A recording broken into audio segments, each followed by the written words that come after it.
Nesse grande ajuntamento, somos parte da missão de pregar o Evangelho, anunciando a salvação.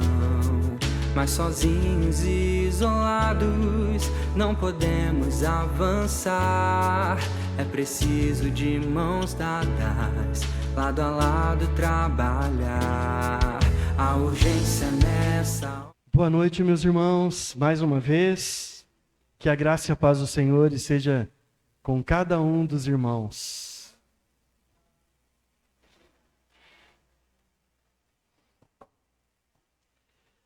O texto de hoje, ele está relacionado à exaltação. É muito fácil nós exaltarmos alguém, você não acha? É fácil ou não é? A gente exaltar alguém. Geralmente, como que as pessoas são exaltadas? Como que elas são glorificadas ou colocadas em destaque? Elas são exaltadas pelo que elas são ou pelo que elas fazem? O que os irmãos acham sobre isso? As pessoas são exaltadas pelo que elas realmente são ou por causa de coisas que elas realizam, de coisas que elas fazem. Por exemplo, a organização literária brasileira mais famosa é a Academia Brasileira de Letras. Os seus membros são chamados de imortais. É uma instituição que honra 40 pessoas. São 40 cadeiras que são preenchidas por escritores brasileiros diversos.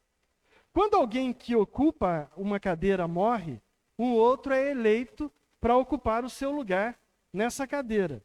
Porém, quem morreu jamais deixa de ter o número da sua cadeira registrado. Para sempre, porque ele é chamado de imortal. São os imortais. A título de conhecimento, se nós pegarmos uma daquelas cadeiras, eu peguei a cadeira número 2.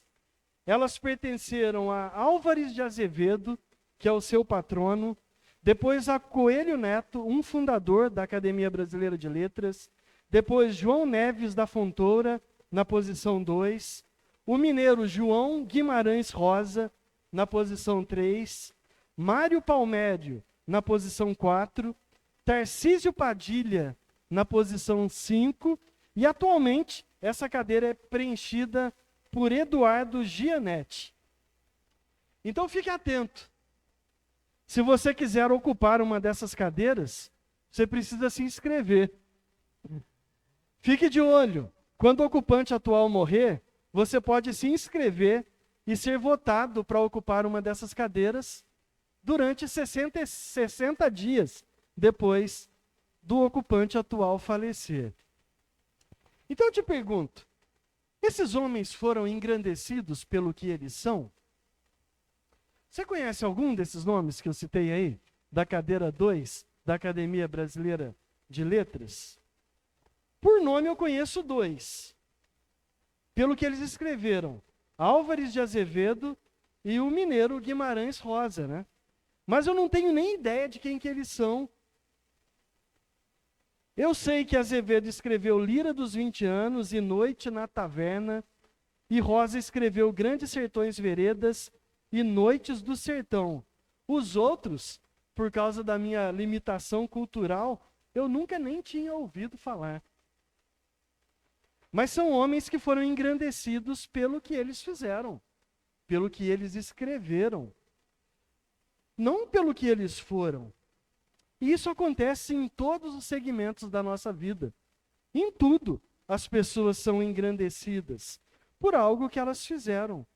Mas eu nunca vi alguém sendo magnificado pelo que realmente a pessoa é. Mas tem uma única pessoa que deve ser engrandecida com o propósito de adoração, que é o nosso Deus, o único e verdadeiro Senhor. Ele mesmo determinou isso no primeiro mandamento, em Êxodo 20, quando ele escreveu: Não terás outros deuses além de mim. Não farás para ti nenhum ídolo, nenhuma imagem de qualquer coisa no céu, na terra ou nas águas debaixo da terra. Não te prostrarás diante deles, nem lhes prestarás culto, porque eu, o Senhor teu Deus, sou um Deus zeloso.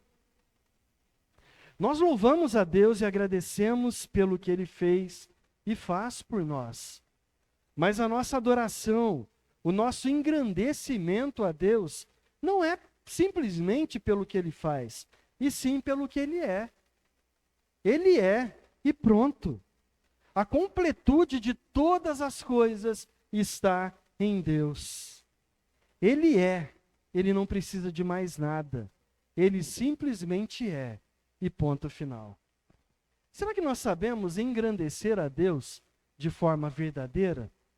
Será que nós sabemos engrandecer a Deus genuinamente?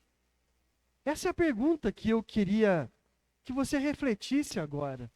Será que realmente nós engrandecemos a Deus de verdade? A pregação de hoje é uma pregação sobre um cântico.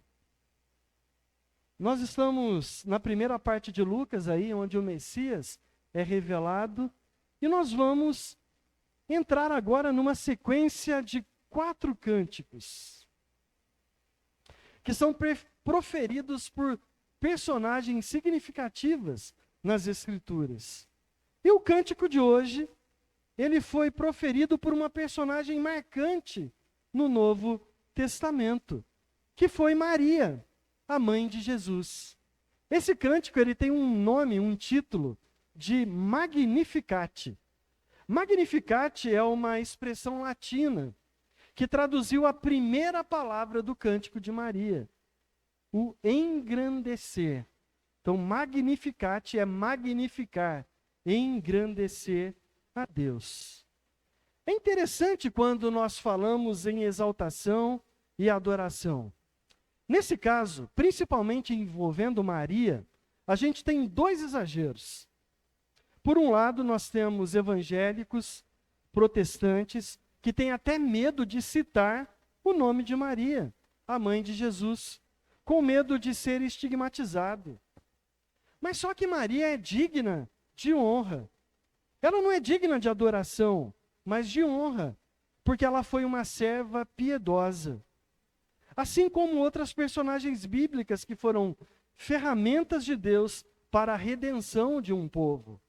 Assim como Moisés e Josué, que foram libertadores na redenção e cumprimento da conquista da aliança de Abraão, na conquista da terra prometida, ou Esdras e Neemias, que foram figuras-chaves no retorno do cativeiro babilônico, na reconstrução dos muros do templo, no reestabelecimento do culto. Mas Maria é uma mulher especial. Ela foi escolhida por Deus para ser a mãe biológica do Salvador Jesus. Jesus Cristo que se encarnou como homem. E Deus se revelou a nós através da pessoa e da obra do Filho de Maria, de Jesus Cristo, o nosso Senhor e Salvador. Mas também tem um outro lado da história, que não apenas honra a Maria, mas que a idolatra, que a coloca em pé de igualdade com o Senhor Jesus no plano de redenção dos escolhidos de Deus. E isso é pecado, isso é idolatria. Nem sempre foi assim na história da igreja. A Igreja Católica Apostólica Romana criou 4 doutrinas sobre Maria nos últimos séculos da história. Todas elas distorcendo o texto de Lucas que nós vamos estudar hoje.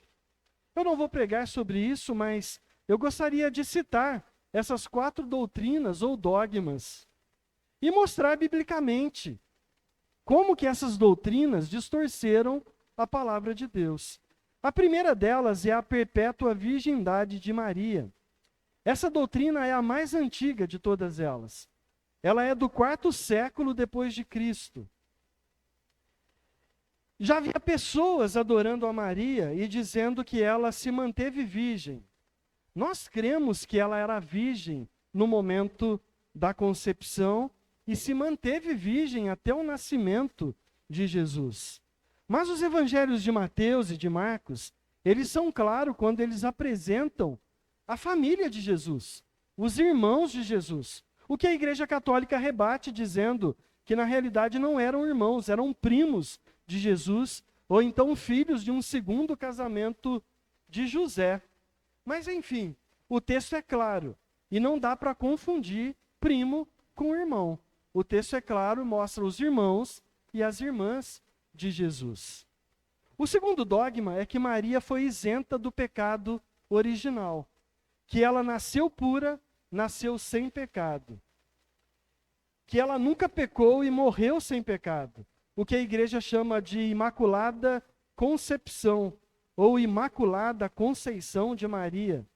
Isso é ensinado desde 1854, quando o Papa Pio IX institui o Ineffabile Deus, que é o inaudito Deus, aquele que não pode ser pronunciado. E junto a esse tema, que é muito importante, ele decreta esse dogma da Imaculada Concepção de Maria. Essa doutrina, ela encontrou rejeição.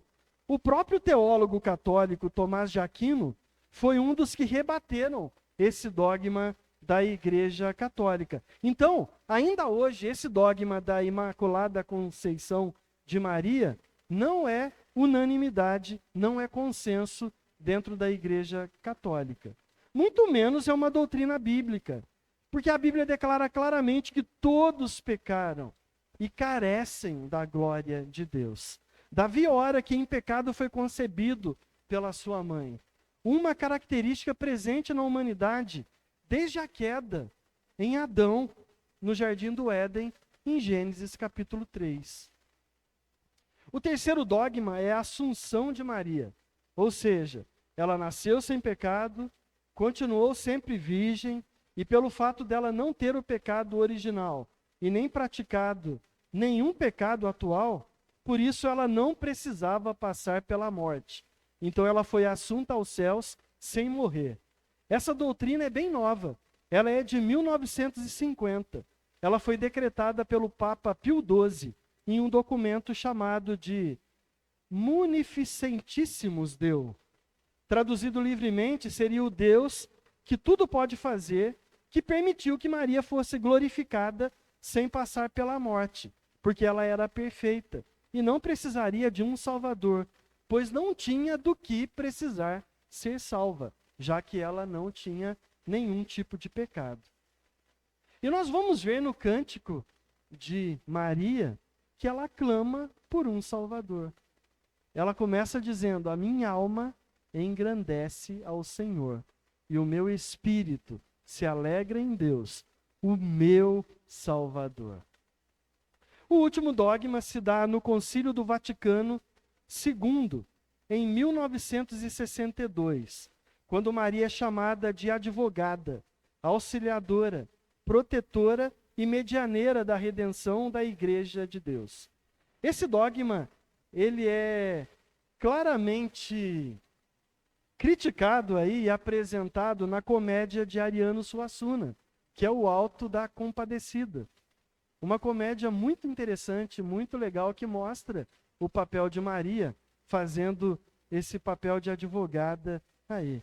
Quando os pecadores trapaceiros, Chicó e João Grilo, os adúlteros, e adúlteros como a mulher do padeiro, e corruptos como o padre e o bispo, são condenados por Jesus e são defendidos e salvos pela compadecida, né?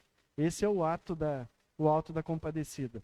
Em 1987, o Papa João Paulo II, o mais mariolatra de todos os papas, em um documento chamado Redemptoris Mater Dei, ou seja, a mãe de Deus que redime, ele diz de fato que Maria é corredentora com Jesus. E de lá para cá se criou um slogan que é conhecido por todos aí quando se diz: tudo com Jesus e nada sem Maria. É ato novo aí de João Paulo II, né? Contrariando o que a palavra de Deus ensina sobre a redenção. Como em Atos capítulo 4, versículo 12, que não há ninguém fora de Jesus por quem nós seremos salvos. E também em 1 Timóteo 2, 3 e 6, que diz: existe apenas um Deus e um só mediador entre Deus e os homens, Jesus Cristo, homem. O fato é que de textos inspirados pelo Espírito Santo, onde mostra a adoração de uma serva fiel, Maria, talvez muito melhor do que nós, com um comportamento muito mais próximo do que as Escrituras querem de um ser humano do que nós, que foi escolhida para ser a mãe do Salvador, o homem que transformou a história da humanidade, é colocada como objeto de adoração. Como diz Paulo em Romanos capítulo 1, versículo 25. Trocaram a verdade de Deus pela mentira, e adoraram e serviram a coisas e seres criados em lugar do Criador, que é bendito para todo sempre. Então o Cântico de Maria, ele está inserido em um contexto que nós já estamos estudando há alguns domingos, né? Um contexto da visita de Maria a Isabel. Isabel, esposa do sacerdote Zacarias, um casal de idosos que foi abençoado por Deus porque ela era estéril. Foram abençoados para serem pais de um grande homem de Deus, João Batista, que foi o precursor, aquele que veio para preparar o caminho de Jesus Cristo. E a jovenzinha e ainda virgem chamada Maria, que por obra do Espírito Santo estava no início da sua gravidez, na gravidez do nosso Senhor Jesus. Isabel morava nas regiões montanhosas da Judéia, cerca de 96 quilômetros de Jerusalém, uma viagem de 3 a 4 dias de distância. E Maria faz uma visitinha grávida para a parente Isabel, uma visitinha que durou 3 meses. Vamos ler o texto? Abra sua Bíblia em Lucas capítulo 1, nós vamos ler os versos 45 até o verso 56. Lucas 1, do 46 até o 55.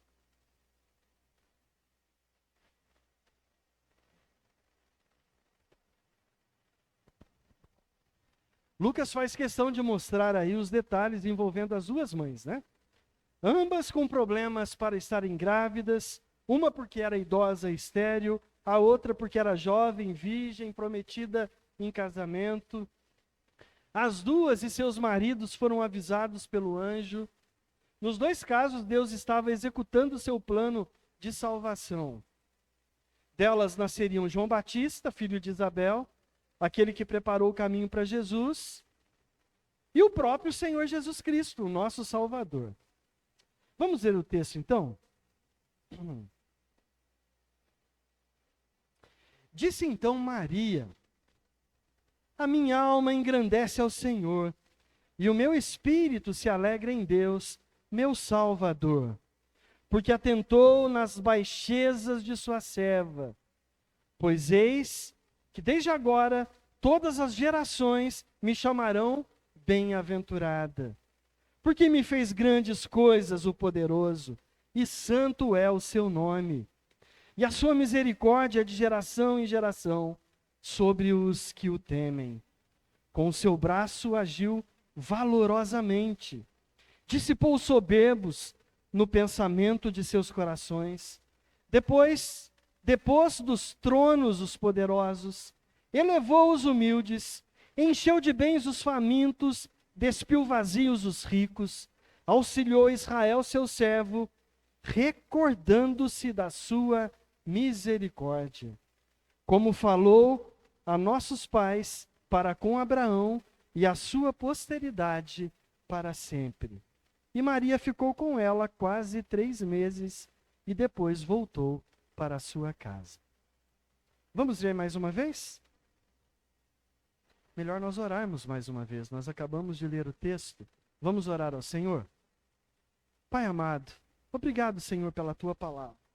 Assim como a tua serva engrandeceu ao Senhor, adorou o Senhor, que nós possamos sair daqui com esse desejo único de enaltecer o seu nome, de magnificar o Senhor, porque o Senhor é o nosso Deus, é o único Deus e não há outro.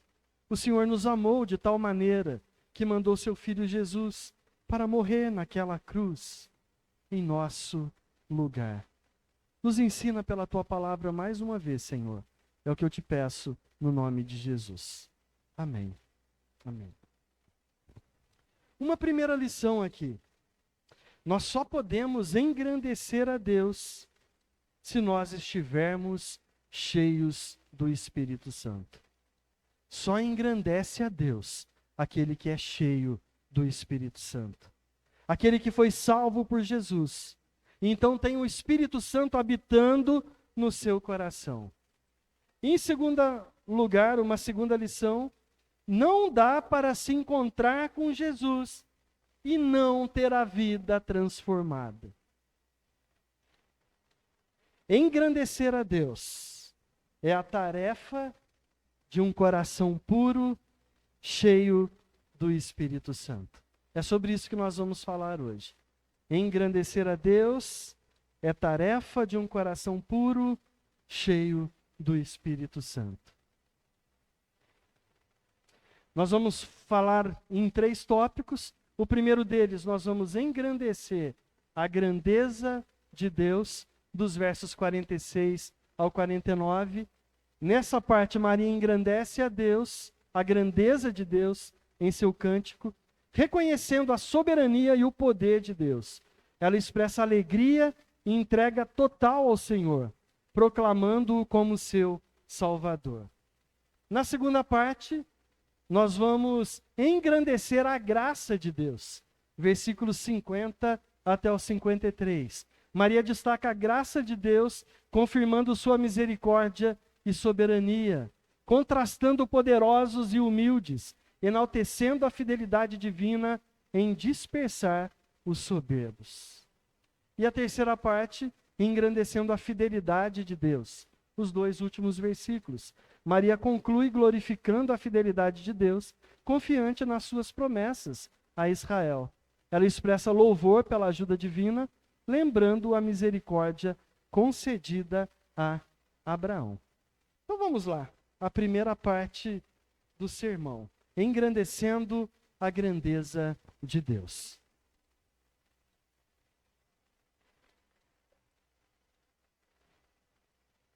O Magnificat é o hino de louvor de Maria.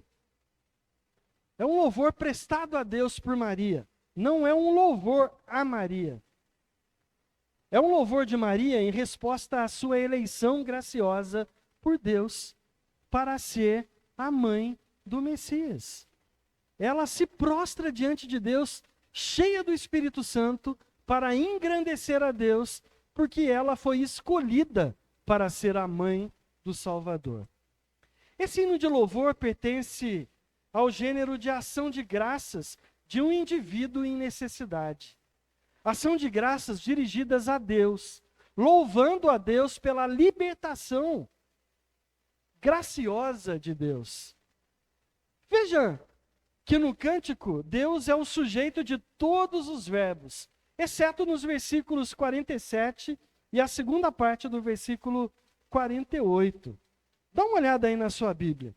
Algo bem interessante nesse cântico é que ele é o espelho de uma oração de uma outra mulher piedosa que foi agraciada por Deus por ser mãe no Antigo Testamento.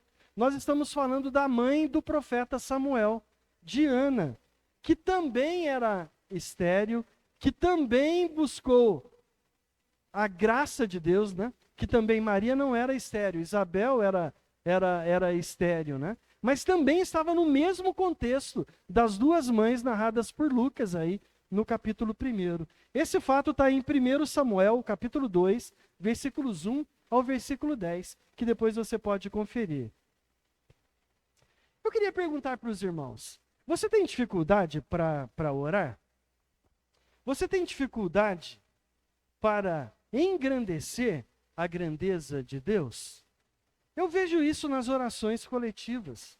Quando nós falamos com os irmãos, vamos fazer oração adoração e engrandecimento de Deus. Vocês já perceberam que as pessoas começam a orar, em vez de engrandecer a Deus, elas começam a agradecer a Deus. Obrigado, Senhor, por esse dia, obrigado pelo trabalho, obrigado pelo sustento, obrigado pela saúde, obrigado pela minha família. Mas isso é agradecer, isso não é engrandecer, não é enaltecer a Deus. Nós estamos agradecendo e não enaltecendo a Deus. Sabe para que Deus nos criou? Deus nos criou para sermos seus adoradores. E a melhor forma de adorar a Deus é exaltá-lo utilizando da sua palavra. E foi exatamente isso que Maria fez. Maria se apropriou de um texto do Antigo Testamento, de uma fala de uma personagem, para ela engrandecer ao Senhor. Ela era uma serva fiel. Então ela se apropria da palavra de Deus, da oração inspirada por Deus, de Ana, para fazer a sua própria oração. Então eu desafio a você, a quando você for orar, utilize-se da palavra de Deus para você fazer a sua oração. A própria palavra de Deus fala que nós não sabemos orar. Por isso que o Espírito Santo testifica com o nosso espírito que nós somos filhos de Deus. O Espírito Santo é Deus, ele está presente no momento da nossa oração. E nós podemos pedir para ele nos ensinar a orar. E uma das ferramentas que nós temos para a oração é a própria palavra de Deus, que é rica em orações, que nós podemos usá-la para adorar ao Senhor.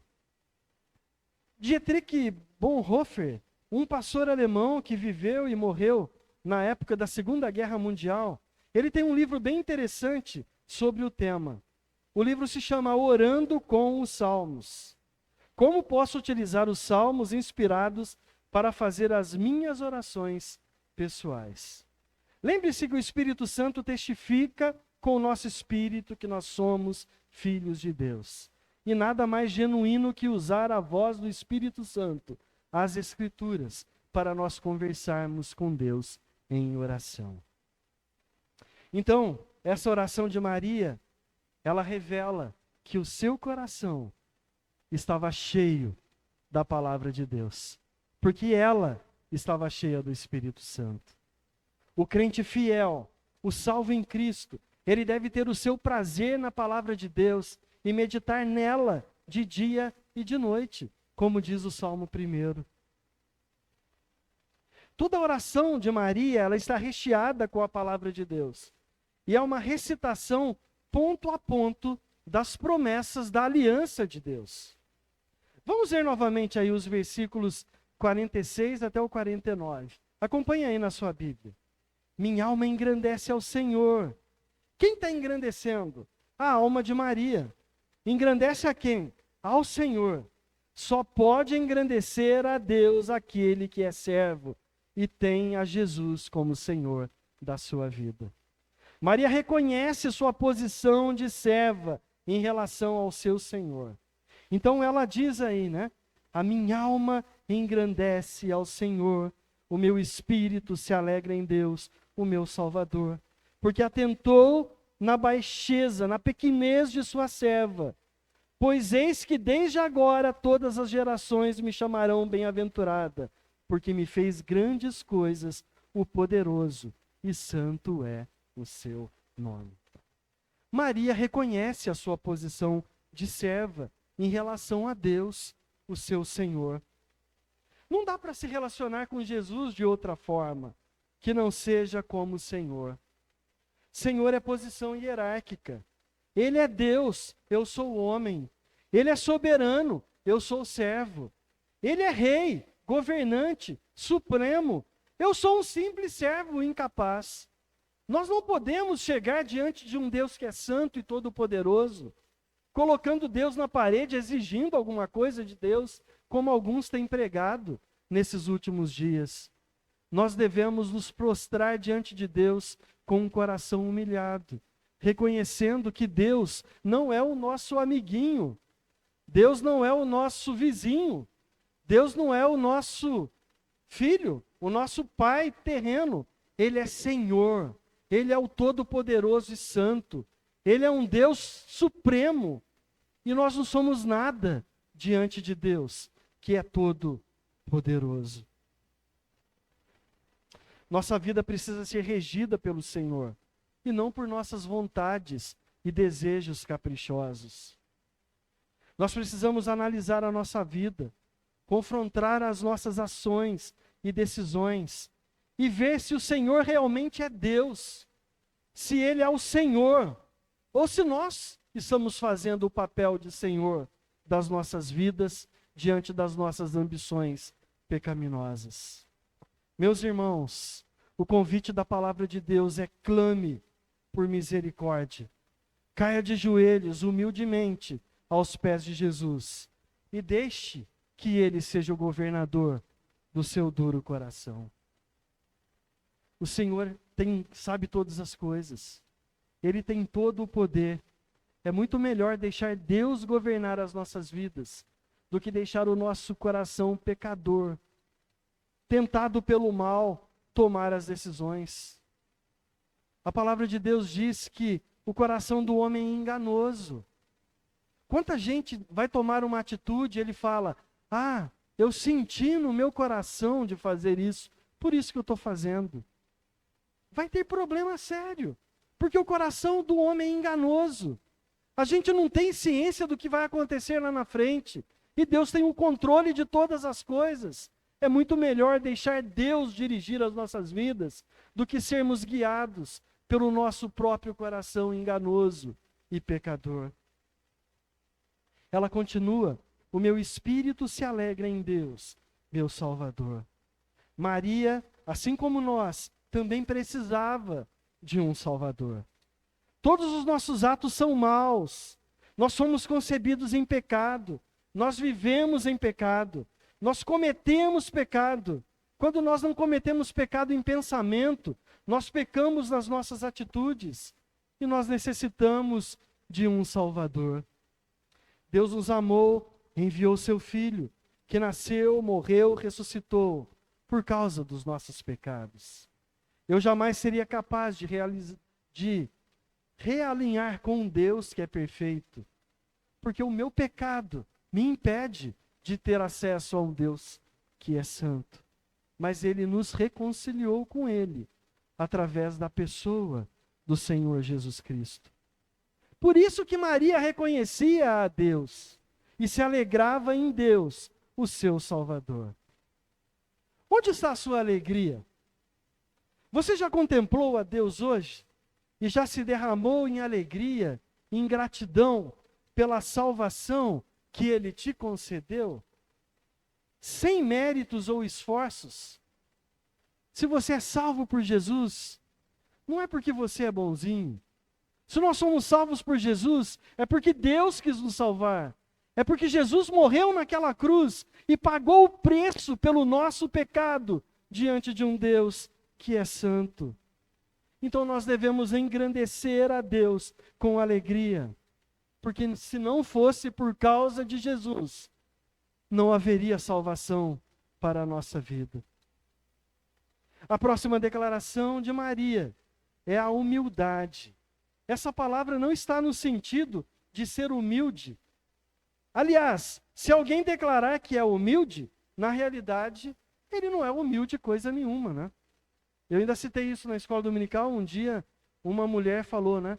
Eu sou tão humilde que na cidade que eu morava, fizeram um concurso da mulher mais humilde e eu ganhei em primeiro lugar, né? Olha o tamanho da humildade dessa mulher. Na realidade, aquele que se declara humilde, ele não é humilde coisa nenhuma, né? Ninguém que é humilde vai jogar na mesa a qualidade de ser humilde. Humildade aqui é privação social e econômica. Humildade aqui é se reconhecer como uma serva, como uma escrava. É uma declaração depreciativa de quem é submisso e é possuidor, e é possuído totalmente por um Senhor. Maria lembra que ela era humilde porque ela precisava de um Senhor. Lembra do texto que virou música? Já não sou mais eu, Cristo vive em mim. Já não sou mais eu, tudo em mim mudou. A vida que eu agora vivo, vivo-a no Filho de Deus, que me amou e se entregou a si mesmo por mim. Pois é, ser humilde é ser servo.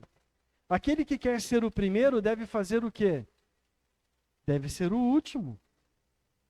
Ser servo é é viver em função do seu Senhor. Então a minha pergunta para você é essa: quem é o Senhor da sua vida? O Senhor da sua vida é o Senhor Jesus? Ou é você mesmo? A quem você está sujeito? Você está sujeito a Deus e a sua palavra? Ou você está sujeito aos caprichos e aos interesses do seu próprio coração? Maria declara que dali para frente, as pessoas a considerariam bem-aventurada, feliz, abençoada, porque ela era Maria. E ela foi escolhida, foi agraciada por Deus para ser a mãe do Salvador. A graça do Senhor estava sobre a vida dela e fez grandes coisas através dela. A glória é dada ao Senhor e não a Maria. A glória é dada a Jesus Cristo, porque Ele é Deus e o único caminho que nos leva até Deus, que nos reconcilia com o Pai, que nos dá o direito de sermos chamados filhos de Deus. Então a melhor forma de engrandecer a Deus é exaltando a sua grandeza, porque Ele fez grandes coisas. E a maior delas venceu o nosso maior inimigo, que é o pecado, e resolveu o nosso maior problema, que é a morte eterna. Louve ao Senhor, porque Ele é bom, porque o seu amor dura para sempre. Louve ao Senhor, porque Ele é bom, porque nada pode nos separar do amor de Deus. Louve ao Senhor por sua grandeza, e por em breve poder viver eternamente, glorificados na presença desse grandioso Deus, que é santo. Santo é o seu nome, como declarou Maria no versículo 49. Então vamos para o segundo tópico aí. Depois de engrandecer a grandeza de Deus, Maria engrandece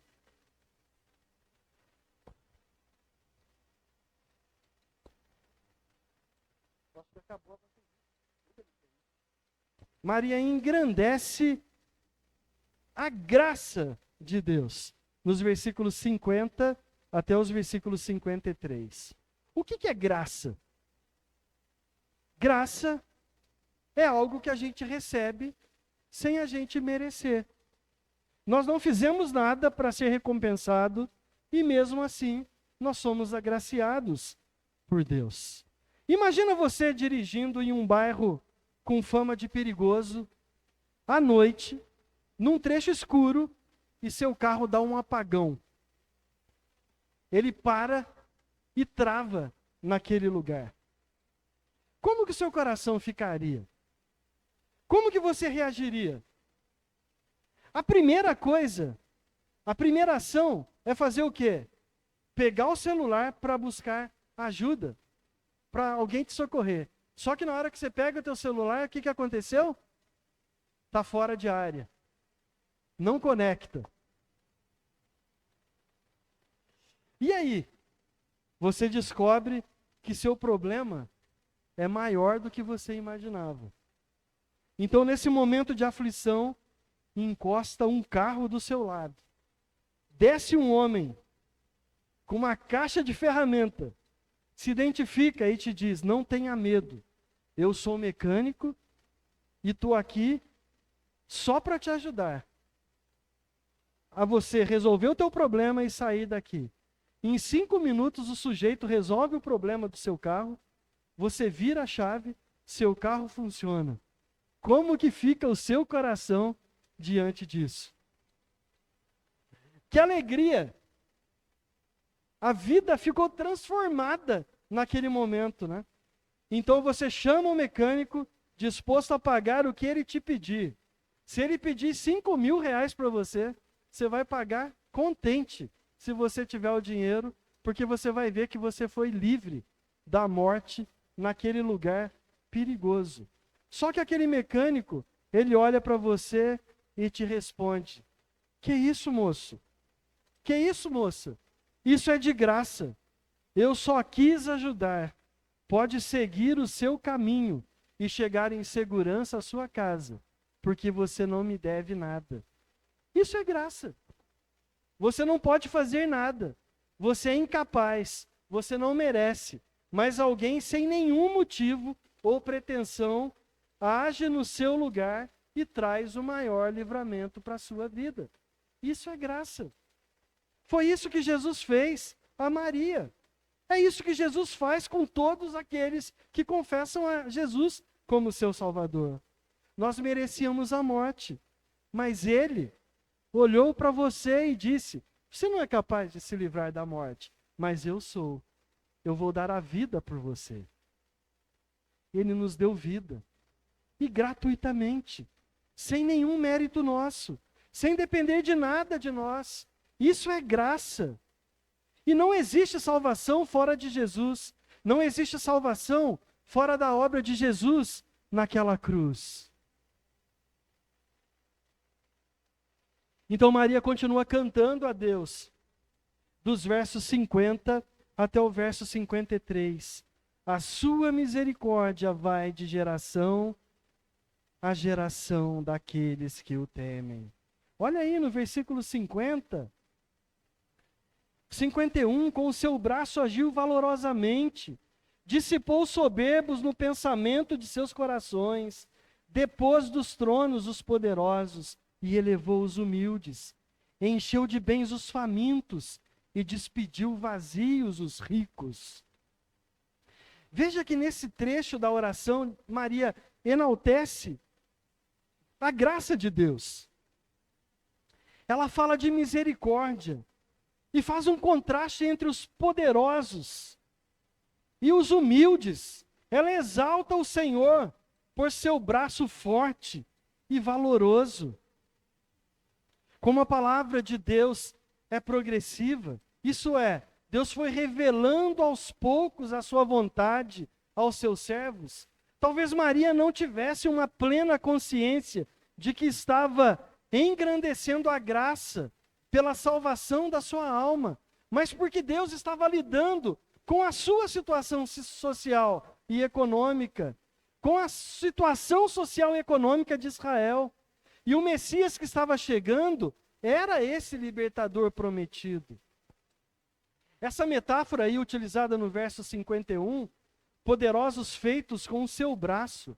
O braço de Deus é uma figura de linguagem utilizada em todas as narrativas do Êxodo, para se referir à redenção de Israel, cativa do Egito, feita por Deus.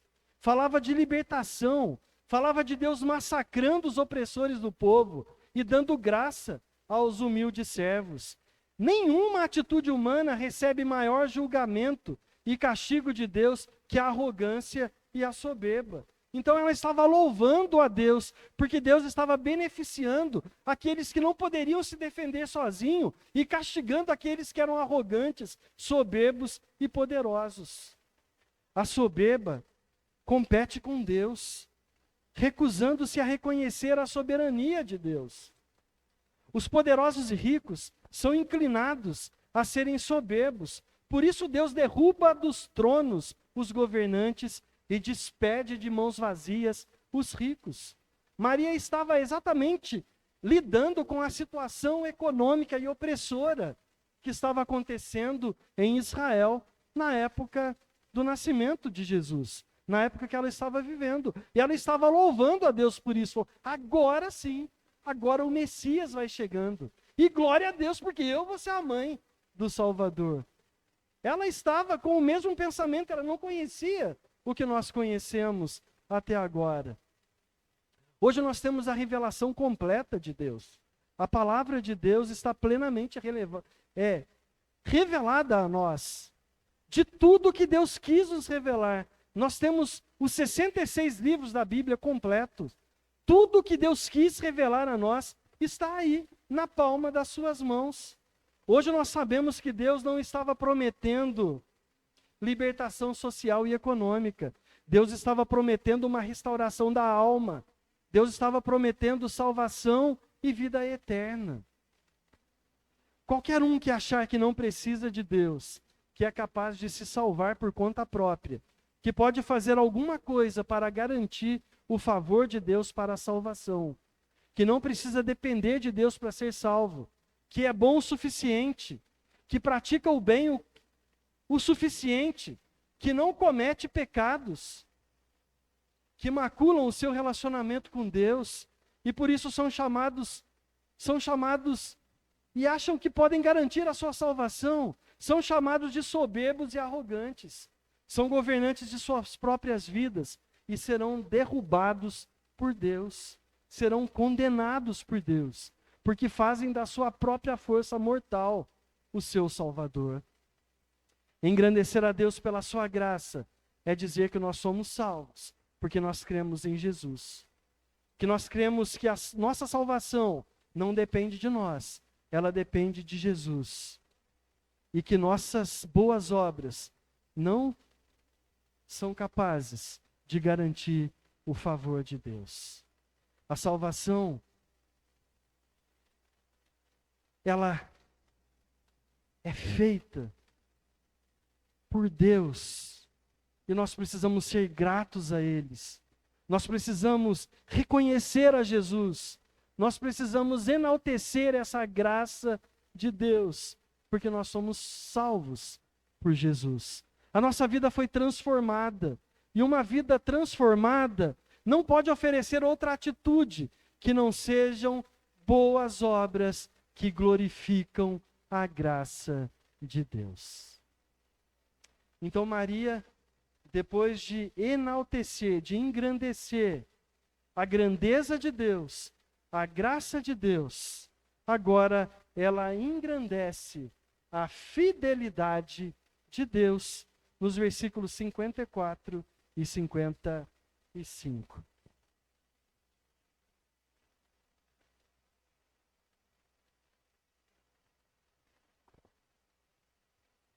Nós chegamos à última parte da oração, onde Maria, nos versículos 54 e 55, engrandece a Deus pela sua fidelidade. Engrandece a Deus porque ela tem a convicção de o que Ele promete, Ele cumpre. Você confia em Deus? De verdade? Você confia que aquilo que o Senhor prometeu, o Senhor vai cumprir? Seja honesto comigo. Você acreditava na famosa frase de seus pais: na volta a gente compra? Eu posso garantir que você fez isso com seu filho, né? Na volta a gente compra.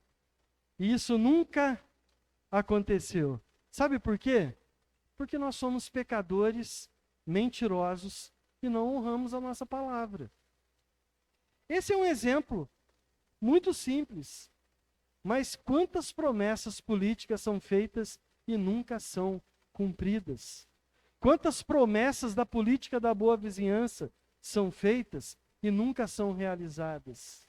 Isso porque o ser humano, mesmo sem perceber, ele peca, falhando nas promessas que faz.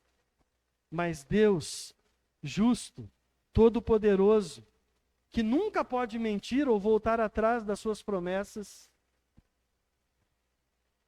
Maria conhecia muito bem e sabia disso. Por isso que ela exalta a fidelidade de Deus. A lembrança e a ajuda de Deus a seu servo Israel lembra os cânticos do servo em Isaías 40, 55, em que Israel é frequentemente chamada de serva de Deus. Como o servo de Deus abandonou a presunção, o poder e o prestígio, deixando o seu destino irrevogavelmente nas mãos de Deus, ele o salva e justifica, tornando-o uma luz para os gentios, para que ele levasse a salvação até os confins da terra. Isaías 49, versículo 6. Veja bem, que Maria tinha consciência de que Deus fez uma aliança com Abraão. E ela cria que a palavra de Deus, diferente da nossa, na volta a gente compra, ele jamais deixou de cumprir as suas promessas. Maria lembra que Deus prometeu a Abraão que a descendência dele prevaleceria para sempre. Isaías profetizou que o servo de Deus ampliaria a salvação de Israel para os gentios. A salvação, ela chegaria até os confins da terra. Então, meus irmãos, nós precisamos engrandecer a Deus, porque Ele é fiel à sua palavra e jamais deixou de cumpri-las. A fidelidade de Deus cumpriu a sua promessa. Na volta, Ele comprou mesmo. Ele carregou sobre Ele todas as nossas enfermidades. Ele pagou o preço pelos pecados de Maria. Ele pagou o preço pelos meus pecados. Ele pagou o preço pelo seu pecado. Jesus Cristo nos reconciliou com o Pai. Ele se tornou uma ponte, o único caminho que nos conduz ao Pai. Glórias a Deus, porque a sua fidelidade dura para sempre. Ele nos justificou, isto é, Ele pegou um pecador miserável como nós, cheios de falhas, condenados à morte, porque nós infligimos a lei de Deus, um Deus santo que não tolera o pecado, e nos declarou justos. Nós não somos justos, nós somos culpados, e o culpado digno de morte, mas Ele nos declarou justo. Por isso, nós não seremos condenados pela ira de Deus. Você se preocupa em engrandecer a fidelidade de Deus? Deus não é fiel a mim. Deus não é fiel a você. Deus é fiel a Ele próprio. Eu não sou bonzinho, eu sou mau, mas Ele é todo bondoso. Ele amou primeiro, porque Ele é fiel a Ele mesmo e não pode mudar a sua palavra. Engrandecido seja Deus por causa da sua fidelidade. Engrandecido seja Deus por causa da sua fidelidade. O Senhor é fiel. E se nós cremos em Jesus, nós não seremos condenados com o mundo. Para concluirmos, magnificado seja o Senhor Jesus Cristo, Deus e Salvador, porque Ele nos fez grandes coisas. Magnificamos ao Senhor por causa da sua grandeza. Não existe outro como o nosso Deus. Ele é grande e é excelso em poder.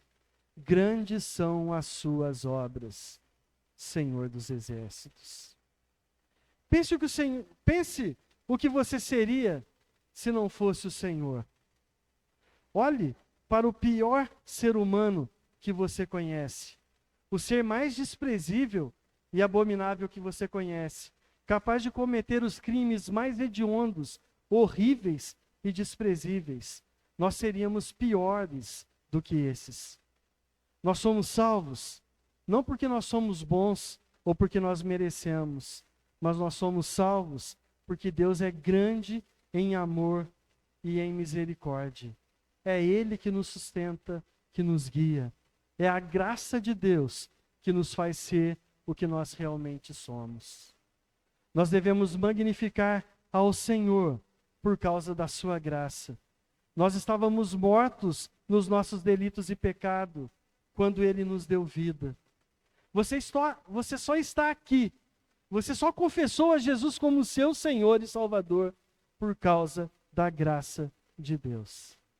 Então a palavra de Deus nos desafia a abandonarmos hoje a vida de arrogância, a pretensão de achar que nós somos muito bons. E porque você é bom, é porque você foi salvo. Irmãos, nós somos maus, nós mereceríamos morrer, mas Jesus nos salvou por causa da sua graça e da sua misericórdia. Reconheça isso diante de Deus.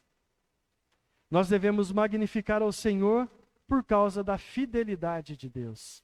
Ele é fiel em suas promessas e jamais voltará atrás. O nome do salvo em Cristo está escrito no livro da vida. E não existe nada e ninguém capaz de apagar o nome que já está escrito lá. Jesus nos tornou justos. Ele nos prometeu que mandaria o seu Consolador. O Espírito Santo veio e ele habita no coração daquele que reconheceu a Jesus como Salvador. Ele prometeu que nos levaria para estarmos junto dele por toda a eternidade. Louve ao Senhor, porque nada pode nos separar do amor de Deus. Nem a nossa insegurança, nem o nosso pecado.